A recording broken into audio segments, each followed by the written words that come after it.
As we've mentioned, every day, 840 million people go hungry in a world that destroys or throws away millions of tons of food every year.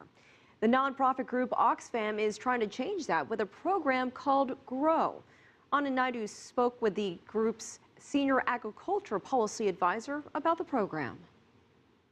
From the farming practices that we use to the inequitable distribution of resources that mean that in some places there's enough food to eat, but in far too many places where smallhold agriculture is the mode of feeding local populations, the very people who grow food don't get enough to eat, live in poverty, and therefore are the food insecure that we're trying to support through this campaign. Right. You know, I was looking here at some figures which were put out by the Food and Agricultural Organization, which is a UN agency.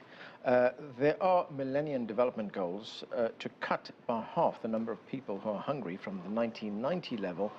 And the FAO says that that target is achievable by 2015. Are they being too optimistic? Is that a valid judgment on their part?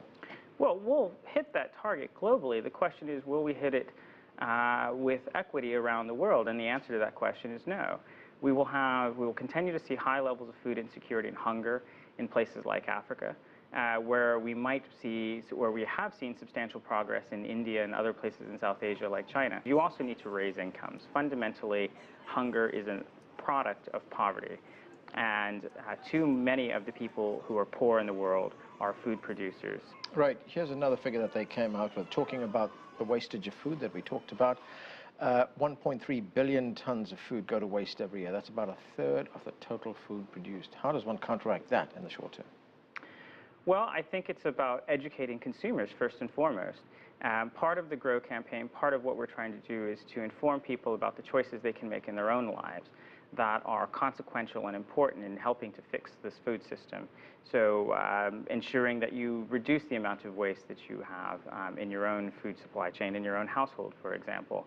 And then making smart choices when you go to the grocery store, and demanding for companies that you're purchasing from that they're making smart choices about the value chains that they're investing in and building to bring you food in your supermarkets.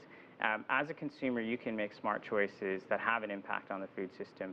Cutting food waste, for example, is one of those choices. Do you think there's enough cooperation internationally to fix this problem?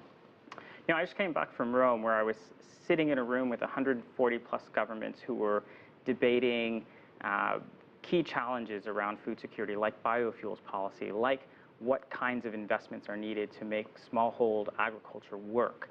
We've got a lot of talk, and we've had that talk since 2008. We still need action.